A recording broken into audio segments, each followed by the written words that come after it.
রোশনাই, রোশনাই, বলো বড় মা। কি হয়েছে? আমি তখন থেকে ডাকছি, শুনছো না? কি ভাবছো? শ্বশুরবাড়ি কথা তো, যে শ্বশুরবাড়ি কেমন হবে, লোকজন কেমন হবে, এইসব। মা দেখো দেখো দেখো, দুজন মিলে এখানে কিরকম দাঁড়িয়ে দাঁড়িয়ে গল্প করছে। আমাকে কেউ টাকার প্রয়োজনে মনে করলো না? হ্যাঁ, তা বলি আমি কি বাইরে কেউ নই নাকি শুনি? আচ্ছা আচ্ছা ঠিক আছে, তুমি এখানে বসো। রোশনাই মনটা ভালো নেই। রোশনাই, কি হয়েছে তোর রোশনাই? বল আমাকে কি হয়েছে? হ্যাঁ, শুনলাম ছোট্ট ভাই নাকি তোর বিয়ের উপলক্ষে সবার জন্য যেসব কেনাকাটি করছে, তো আমাকে তো কিছু বললোই না। যাকে সেসব কথা বাদ দে, এবার আসুক না ছোট্ট ভাই আমাকে কিছু শেখাতে। কোনো শেখানো কথা বলবো না আমি, কোনো শেখানো কথা না। মিনি, ছোট্ট ভাই কি শিখিয়ে দেয় তোমাকে? কিছু না বড় মা, সেরকম কিছুই না। হয়তো ওকে বলেছে রোশনাইকে গিয়ে বলো এক কাপ চা দিতে, বা এরকমই কিছু হয়তো। কি মিথ্যে কথা বলছে এখানে দাঁড়িয়ে দাঁড়িয়ে? হ্যাঁ, কি মিথ্যে কথা বলছে? তুই কি সব ভুলে গেলি? হ্যাঁ, ছোট্ট ভাই আমার হাত দিয়ে কত ফল পাঠিয়েছে তোর জন্য। হ্যাঁ, আমাকে আবার বলে দিত যে মিনি এই ফলগুলো তুমি রোশনাইকে দিও, এগুলো আমি তোমার জন্য এনেছি, কিন্তু তুমি রোশনাইকেও দিও। তারপর কত চকলেট পাঠাতো তোর জন্য। তুই সবকিছু ভুলে গেলি? হ্যাঁ, এখানে দাঁড়িয়ে দাঁড়িয়ে খালি মিথ্যে কথা বলে যাচ্ছিস। মিনি, রোশনাই, বাচ্চার খারাপ ব্যবহারটা মনে রেখো না। বাচ্চা কিন্তু তোমাকে খুব ভালোবাসে। না বড় মা, আমাদের মতন মেয়েদেরকে দয়া করা যায়,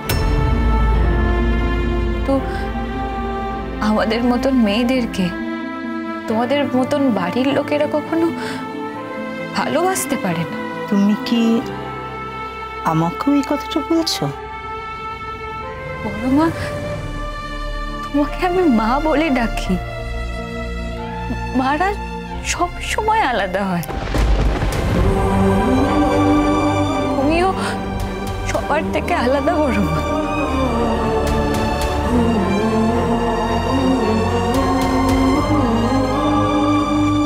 বাড়ির অন্যরাও তো এই কেনাকাটাটা করতে পারে, তুমি হঠাৎ এটার দায়িত্ব কেন নিতে গেলে?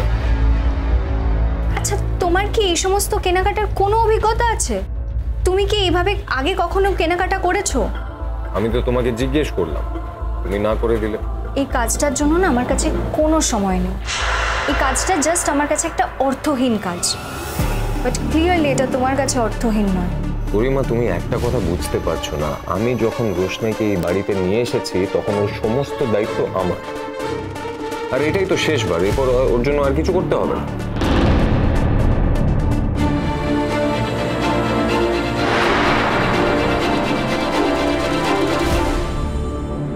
কি হলো, এইভাবে তাকিয়ে আছো কেন? তোমাকে দেখছি। সে তো আমাকে রোজ দেখ। আজকে একটু অন্যরকম লাগছে, খুব আনইউজুয়াল। অন্যরকম লাগছে কেন? না মানে আমাকে এরকম কেন লাগছে তোমার? আমি বুঝতে পারছি আরণ্য, রোশনাইয়ের বিয়ে হয়ে যাচ্ছে বলে তোমার খুব খারাপ লাগছে, তুমি এটা অ্যাকসেপ্ট করতে পারছো না।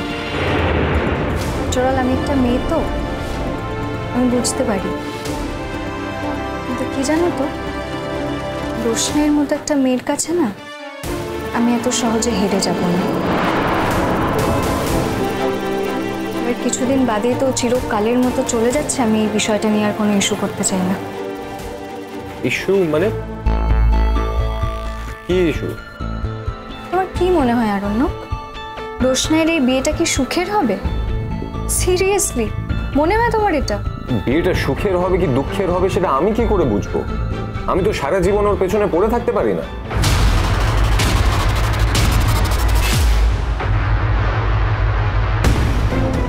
হাসছো কেন?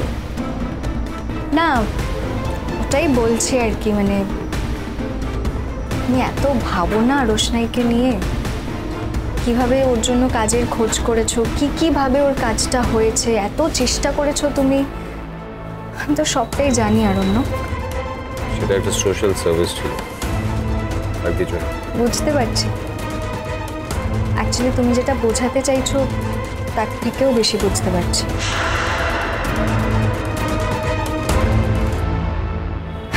এনিওয়ে, আমি এই বিষয়টা নিয়ে আর তোমার সাথে তর্ক করতে চাইনি। গরিমা প্লিজ আমাকে মিসআন্ডারস্ট্যান্ড করো না, আমাকে এভাবে প্লিজ ভুল বুঝো না।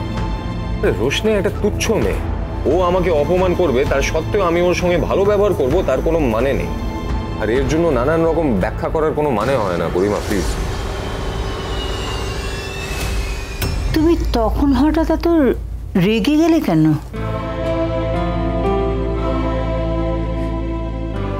অপমানে অপমানে আমি বিধ্বস্ত হয়ে গেছি বড় মা। সবসময় আমাকে কাজের লোক বলা হয়, সবসময় আমাকে মেড বলে হ্যামার করা হয়, আমাকে ধাক্কা দেওয়া হয় এটা নিয়ে। আমিও তো একটা মানুষ।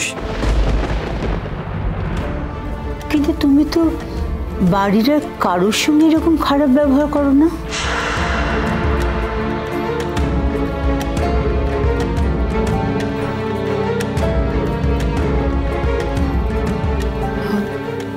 বড় মা আমি হ্যাঁ হ্যাঁ হ্যাঁ বুঝেছি, বলো। কি বুঝেছো তুমি বড় মা? না না, তুমি যেটা ভাবছো আসলে আসলে আসলে বাদশা তোমাকে এ বাড়িতে নিয়ে এসেছিল। তুমি বাদশাকে আগে থেকে চেনো, তাই বাদশার থেকে তোমার আশাও অনেক বেশি। তাই আর 5 জনের মতন বাদশা যদি তোমার সঙ্গে খারাপ ব্যবহার করে, সেটা তুমি সহ্য করতে পারো না। এই রোশনাই, শোন শোন শোন শোন শোন, একটা দরকারি কথা আছে। বলছি, তোকে বিয়েতে কে সাজাবে একটু বলবি? আমি বিয়ে হয়ে বাড়ি থেকে চলে যাব, সেই জন্য তোমার খুব আনন্দ হচ্ছে তাই না? কেন বললি তুই এই কথাটা? কেন বললি বলো, কেন বললি ওই কথাটা? আমার আমার আনন্দ হবে তুই চলে গেলে। খুব দুঃখ পাবো আমি, খুব দুঃখ পাবো রোশনাই। শোন না, আমাকে একটু তোর বরের সাথে দেখা করাবি রে। আমি আমি তোর বরকে একটু বলবো যাতে একটু তোকে আমার কাছে মাঝে মাঝে নিয়ে আসে, যাতে আমি একটু মাঝে মাঝে তোকে দেখতে পাই। একটু বরের সাথে দেখা করে না আমাকে, আমি একটু বলবো, ওকে বলবো। হ্যাঁ, তার তো দায় পড়েছে, তার নতুন বউকে মাঝে মাঝে তোর কাছে নিয়ে আসবে। কত দূরে থাকে জানিস? আমি জানি না বড় মা, বাড়িটা কিরকম হবে, বাড়ির লোক কিরকম হবে, সেই মানুষটা কিরকম হবে। তবে সব যদি ঠিক থাকে, তুমি মিনিকে নিয়ে বেনারসে এসো, আমি তোমাকে সব ঘুরিয়ে দেখাবো। আমি কোথায় খেলতাম, আমি কোন কলেজে পড়তাম, সবটা ঘুরিয়ে দেখাবো তোমাকে। কি মজা, কি মজা! তুমি শুনলে? আমরা কিন্তু বেনারস যাব, অনেক মজা করবো আমরা, ঠিক আছে? আর শোনো, তোমাকে একটা কথা বলে দিলাম, তোমাকে কিছুতেই বেনারস নিয়ে যাওয়া হবে না, শুধু আমি আর রোশনাই যাবো, এটা কিন্তু বলে দিলাম, ঠিক আছে? ঠিক আছে, ঠিক আছে। তুমি তো দেখছি সব ভুলে যাচ্ছ। আবার কি হলো? তুমি আগে আমাকে কফিটা দিতে, তারপরে নিজে সেট নিতে। এটা তো তোমার বরাবরের অভ্যেস। এটা তোমার দোষ। আমার দোষ? হ্যাঁ, এটা দেখেই বোঝা যাচ্ছে আমরা কতদিন একসাথে কফি খেতে বসিনি। কেন বসি না বলো? তুমি ব্যস্ত বলে। তাই কি? নাকি তুমি আর আমার জন্য আলাদা করে সময় পাও না? কি করতাম তাহলে এই সময়টা আমি? তুমি অফিস থেকে ফিরে আমার সাথে দেখা করতে, আমার রিহার্সালের পর আমরা প্রত্যেক দিন কোথাও না কোথাও যেতাম, একসাথে সময় কাটাতাম। ইদানিং তুমি এইসব আর কিছুই করো না, কারণ তুমি এখন ডিরেক্ট অফিস থেকে একদম বাড়ি চলে আসো। আমার অফিস থেকে আসতে দেরি হয়।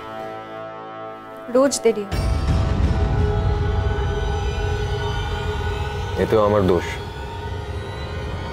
তুমি আসলে বোঝোনি আরণ্য, তুমি কতটা পাল্টে গেছো।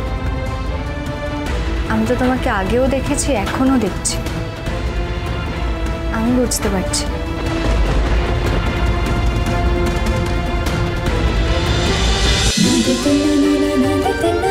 रोशनाई।